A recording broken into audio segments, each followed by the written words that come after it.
السلام عليكم ورحمة الله وبركاته، حبيباتي في الله. ازيكم يا بنات؟ عاملين ايه؟ ان شاء الله يا رب تكونوا جميعا بصحة وسعادة وراحة بال. صباح الطماطم، شايفين الطماطم بتاعتي صغنطوطة ازاي؟ وده خيار. هي فضل الحمد لله 3 شتلات. كوسة، خيار، طماطم من كل نوع شتلة. انا كنت زرعت جنب البيت زي كل سنة حاجات كتير، ولكن السنة دي للأسف ما شاء الله زرعته وكله طلع كان كده شكله حلو. وكنت زرعة بطيخ، بس للأسف الطير أكله أو حاجة أكلته، مش عارفة بصراحة. دول اللي اتبقوا يعني، فحبيت اصور لكم واوريكم الشتلات عشان في ناس بتسالني على الزرع بتاعي، فقلت ما اوريهم بقى الزرع بتاعي شكله ايه. ده اللي قدام البيت يعني. بس كده احنا رايحين فين بقى النهارده؟ واخداكم معايا ان شاء الله. حبينا نخرج بقى ونغير جو، بقى لنا فتره طويله ما خرجناش. فخرجنا النهارده، هنروح بازار بيفر او سوق بيفر يا بنات. هو بيكون في الويك اند بس. فروحنا، انا استنيت بنتي كانت بصراحه عايزه تخرج وعايزه تروح مكان كده زي سوق او حاجه. فقلت لها خلاص ان شاء الله لما تخلصي شغل يوم السبت هنروح مع بعض السوق ده. فاستنيت لما هي خلصت واجت فروحنا. فكنا رايحين بعد الظهر. بس بجد السوق ده جميل وممتع جدا يا بنات، بجد. هتشوفوا معايا الوقت وان شاء الله نقضي فيه وقت حلو. واتمنى يعجبك الفيديو بتاعنا وتتمتعي معانا برحلتنا. ما تنسيش تحط لايك ليا فضلا وليس امرا، ولو انت لسه ما اشتركتيش في القناه اضغط على الزر اللي تحت الفيديو، اضغط اشتراك وفعلي كلمه الكل عشان يوصلك منا كل جديد بنقدمه. اهلا وسهلا بيكم جميعا في بيت المتواضع. طبعا احنا هنا كنا عمالين نشاور على الطيارات، كل واحد يشوف طياره قريبه يقول طياره اهي.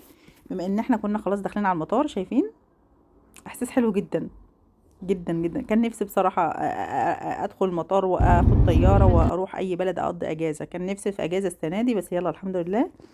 ان شاء الله نروح السنة الجاية باذن الله، ربنا يكرمنا ونروح باذن الله السنة الجاية اجازة ان شاء الله. احنا وصلنا هنا اول مرة يعني. طبعا احنا اتجولنا فيه قبل كده مع بعض، صورت لكم فيه. وكل مرة يا بنات انا تقريبا رحت اكتر من مرة. انا لفيت كل البازار. ولكن كل مرة بتروحي تلاقي حاجة جديدة، يعني المحل ده جديد اول مرة اشوفه. هو لسه شكله ان هو جديد اصلا، معمول جديد. ففي بقى كل الديكورات بتاعه البيت والجنينه، وكل الديكورات اللي انت محتاجاها. مثلا الناس اللي بتعمل احتفالات الكريسماس، عايزه ديكورات للبيت، عايزه للجنينه بتاعتك، في حاجات حلوه جدا جدا. انا بصراحه بكون يعني عارفه مستمتعه جدا بالخروجه كده لما بروح السوق. اي سوق بصراحه بيكون في حاجات للبيت، حاجات للمطبخ، الحاجات دي كلها انا بحب اتجول فيه واتمشى فيه. وبقى عارفين بختار حاجات كتير للبيت جدا، بس اللي بيمنعني ان في افكار كتير في دماغي ان شاء الله. ان شاء الله ناويه اعملها يعني، بس مستنيه اما لان انا بدور على بيت يعني. بقدم على بيوت وكده، فيمكن اعزل. عماله اقول يمكن اعزل، استني يا بنتي لما تعزلي وهاتي كل اللي نفسك فيه علشان الشيل والحط والحاجات دي كلها. شايفين بقى شكل الورود؟ بجد انا بحب كده، بحب اروح المكان الهادي ان انا اتمشى فيه، اشوف الحاجات بتاعه البيت، الديكورات الجديده، الحاجات اللي نازله جديد. بتغير من نفسيتي جدا يا بنات والله. حتى لو ما جبتش حاجه وانا راجعه، حتى لو ما اشتريتش اي حاجه، المهم ان انا خرجت اتمشيت، شفت حاجات جديده، شفت مناظر الورد الجميله دي، بتغير من نفسيتي كتير جدا جدا جدا. طبعا انا من الولاد اللي جت معايا بنتي هي اللي زي حالاتي بتحب الحاجات دي. فيلا نخرج في اي حته بصراحه ما بتقولش لا. يعني يلا نخرج، هي اول واحده تشجعني ويلا نخرج مع بعض، مش مشكله رايحين فين، المهم ان احنا مع بعض وهنقضي وقت حلو. انما عندي ولاد الولاد يعني ربنا يبارك فيهم يا رب، إيه خلاص بقى ما عدناش بنخرج مع بعض.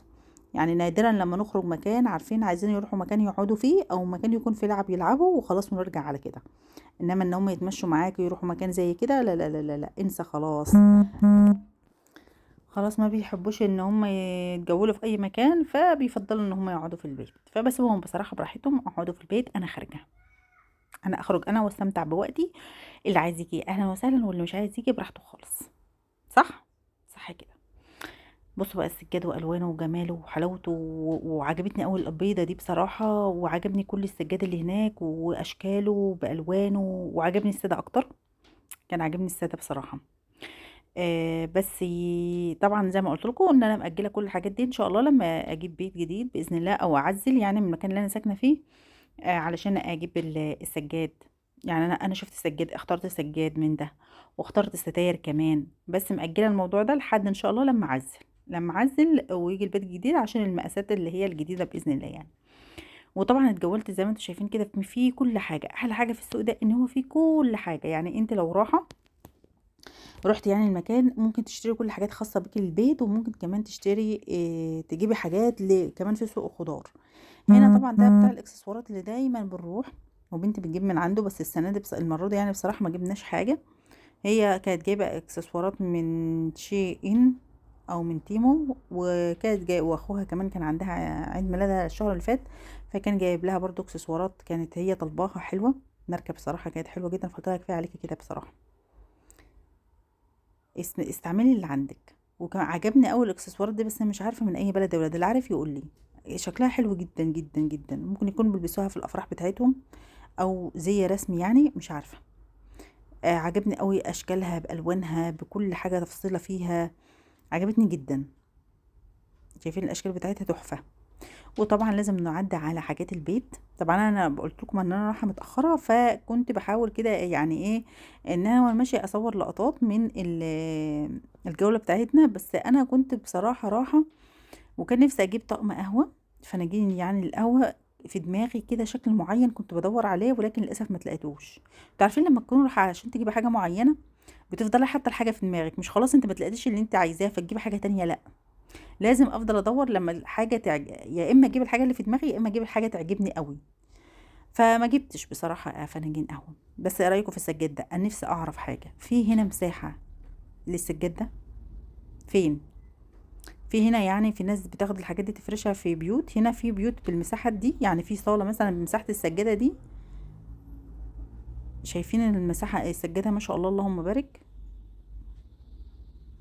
جد الوانهم تحفه، اشكالهم تحفه، خامتهم تحفه، مساحة يعني كبيرة. يعني اللي عايز مثلا ممكن دي تاخد، لو انت عندك صالة كبيرة في مفتوح فيها المطبخ. تعالوا بقى ونيجي عند الستاير. انا عاجبني الستاير الشفاء اللي هي الفتراجة دي، اللي هي السادة، وكمان دي اللي هتشوفوها معايا دي عجبتني كمان قوي. الخامة بتاعتها فيها رسمة بسيطة كده شكلها حلو. على ان على نفسي كمان اغير ستاير البيت، بس برضو مأجلاها ان شاء الله لما اعزل. ان شاء الله لما اعزل هجيب كل الحاجات اللي انا وريتها لكم دي، خليكم فاكرين ماشي. وجاي هنا بقى على حاجات البيت وما ادراكم من حاجات البيت، وكل ما انت ماشي عايزه تشتري كل الحاجات دي. احنا وقفنا هنا، اختي كانت بتجيب قالب كيك. وبعدين جينا هنا بقى سوق الخضار، كنت عايزه اجيب زيتون، الزيتون بتاعهم حلو جدا هنا. جبت زيتون وجبت بلح رطب كده يا بنات حلو قوي.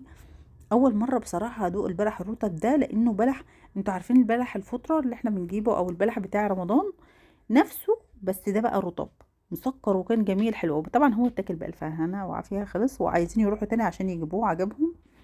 وجبت حمص، وجبت ايه تاني، وجبت عباية ليا، بس العباية اللي انا جبتها سادة خالص يعني مفيش فيها اي رسمة ولا اي حاجة، عادية خالص. وبنتي كمان جابت لها عباية، او اختي جابت فستان، وجابت حاجات كمان للبيت. فتمشينا كده واستمتعنا وقعدنا اتغدينا، فاليوم كان جميل. او الوقت اللي احنا قضيناه، لان احنا ما قضيناش طول اليوم، احنا قضينا نص يوم كده خرجنا فيه. بجد كان يوم حلو. انا بحب الحاجات دي وبحب الاماكن دي، بحب ان انا اتجول فيها وحابه اتمشى فيها، بحس ان انا بغير جو. يعني احلى كتير من الاماكن اللي هي بتكون عباره عن نروح مثلا مدينه ملاهي. انا ماليش في الملاهي، وماليش في لعب الالعاب، ولا ليا في التنطيط، ولا ليا في الحاجات دي. انا ليا ان انا امشي كده بالراحه، اتفرج على حاجات البيت، اتفرج على الحاجات اللي نازله جديد، الورود الجميله دي في الطبيعه. انا ممكن اروح جنينه اتبسط جدا جدا. يعني مش شرط مكان محدد او مكان معين يبسطني، انا اروح اي مكان بس ان هو يكون هادي. يعني كل حاجه فيه تكون هاديه. ايه رايكم في الورد دي؟ للاسف ما جبتش ورد للبلكونه السنه دي، وزعلانه جدا. هتجيب لي امتى يا ابو محمد ورد؟ مش انت ايه اللي هجيب لك ورد في الويك اند؟